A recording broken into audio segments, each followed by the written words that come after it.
जब ओशो ने सुलझाया प्रेत बाधा का रहस्य।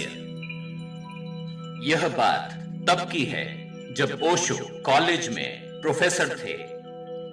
एक बार कक्षा में जाते हुए गलियारे में उनकी मुलाकात कॉलेज के रजिस्ट्रार से हो गई। रजिस्ट्रार साहब वैसे तो बड़े ही जिंदा दिल इंसान थे, उस रोज थोड़े उदास से दिख रहे थे। उनका मुंह लटका हुआ था, कंधे धंसे हुए थे। वे हाथ में फाइलें लिए जमीन को देखते हुए चले जा रहे थे। यहां तक कि उन्होंने ओशो के प्रणाम पर भी गौर नहीं किया था। ओशो जान गए थे कि हो न हो कुछ तो है कि रजिस्ट्रार इस स्थिति में है। कक्षा खत्म होते ही वे रजिस्ट्रार साहब से मिलने पहुंच गए। रजिस्ट्रार उन्हें अपने कक्ष में देखकर अत्यंत प्रसन्न हुए। उनके मन में ओशो रजनीश के लिए बहुत आदर था। पूछने पर उन्होंने बताया कि उनकी उदासी का कारण भूत प्रेत थे। रजिस्ट्रार साहब का कहना था कि पिछले करीब 6 महीने से वे चैन से सोए नहीं थे। हर रात दहशत में गुजर रही थी। घर में कुछ ऐसी घटनाएं हो रही थी जिस पर यकीन करना मुश्किल था। उदाहरण के तौर पर चीजों का अचानक गायब हो जाना, फिर उसी जगह पर पुनः मिल जाना, घर के पर्दे और कपड़ों का अचानक आग पकड़ लेना इत्यादि। उनका कहना था कि इस प्रेत बाधा से मुक्ति के लिए उन्होंने वो सब किया जो मुमकिन था, पर यह समस्या ज्यों की त्यों बनी हुई थी। अब तो रिश्तेदारों ने भी मुंह मोड़ लिया था। यह कहते हुए रजिस्ट्रार साहब अत्यंत भावुक हो गए थे। ओशो उनकी बातों को ध्यान से सुन रहे थे। कुछ देर पश्चात ओशो बोले, क्या मैं एक रात के लिए आपके घर विश्राम कर सकता हूं? मैं स्वयं अनुभव करना चाहता हूं। रजिस्ट्रार साहब सकते में आ गए। यह उनके अनुमान के बिल्कुल विपरीत था। उनके निकटतम सहयोगी और रिश्तेदार इन घटनाओं के चलते उनसे दूरियां बनाने लग गए थे, और एक ओशो थे जो जलती आग में कूदने को तैयार थे। ओशो ने आगे पूछा, आपके परिवार में कितने सदस्य हैं? 3। मैं, मेरी धर्मपत्नी और पुत्री, रजिस्ट्रार ने उत्तर दिया। ओशो बोले, ठीक है, तो क्या मेरे सोने की व्यवस्था हो सकेगी? रजिस्ट्रार साहब ने उत्तर दिया, जरूर, क्यों नहीं।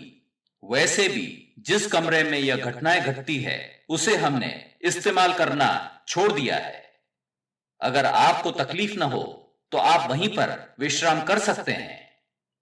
ओशो मान गए। दूसरी रात ओशो तय समय पर रजिस्ट्रार के घर पहुंच गए। बत्ती बंद करने के बाद वे उसी कमरे में चादर ओढ़कर लेट गए।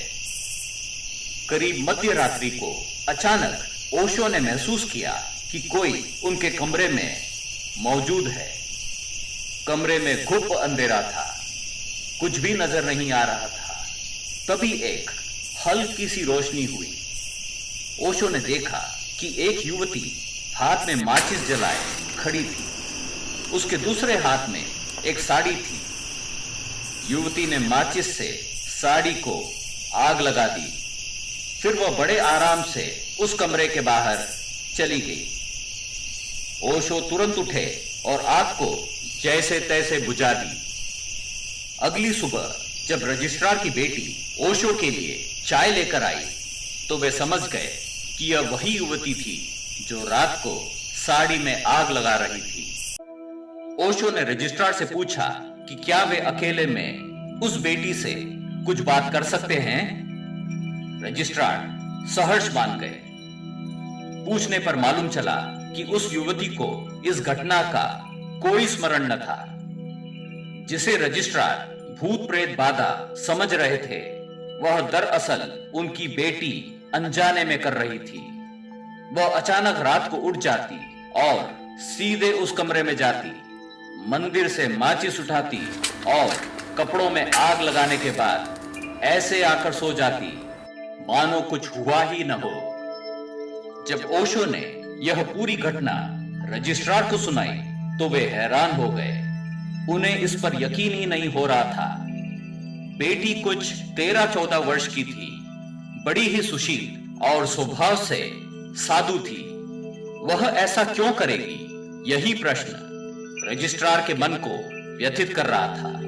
पर ओशो रजनीश जो कह रहे थे वह भी महत्वपूर्ण था। ओशो उनकी व्यथा समझ गए और उन्होंने सुझाव दिया कि वे कुछ दिनों के लिए बेटी को हॉस्टल भेज दें ताकि दूध का दूध और पानी का पानी हो जाए। रजिस्ट्रार साहब हिचकिचाए पर मान गए। बेटी के हॉस्टल जाते ही यह घटनाएं थम गई, सब सामान्य हो गया। परंतु अब बेटी को इस पर यकीन नहीं हो रहा था। वह मना करती रही कि इन घटनाओं के पीछे उसका हाथ था। बेचारे माता पिता क्या करते। तब ओशो ने दूसरा सुझाव दिया कि एक रात के लिए बेटी के पैरों को हल्के से खटिए के साथ बांध दिया जाए ताकि जब वह उठे तो उसे खुद होश आ जाए। रजिस्ट्रार साहब ने ऐसा ही किया। ठीक मध्य रात्रि को वह युवती उठी और जैसे ही उसने चलना चाहा कि वह स्वयं जाग गई। रजिस्ट्रार और उनकी पत्नी भी जाग गए। सब सिद्ध हो गया था। ओशो ने प्रेत का रहस्य सुलझा दिया था। ओशो ने इस घटना का उल्लेख स्वयं अपने प्रवचन में किया था। ओशो का कहना था कि अक्सर जब एक बालक या बालिका का यौवन आरंभ होता है तो आंतरिक ऊर्जा का तेजी से विस्तार होता है। शरीर के लिए यह एक बड़ा बदलाव होता है। ऐसी अवस्था में युवक या युवती अक्सर कुछ ऐसा कर सकते हैं जो उनके स्वभाव से हटकर हो, जैसा कि इस उदाहरण में आपने सुना।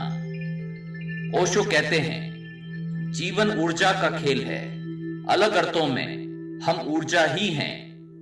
जो ऊर्जा का सही संचालन कर लेते हैं वे इस दुनिया की हर मुश्किल का सामना भी कर लेते हैं।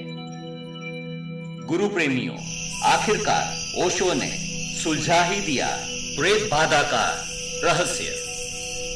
यह घटना हमने ओशो की किताब transmission of the lamp by Osho के चैप्टर जिसका शीर्षक है डोंट मिस द हेड से ली है।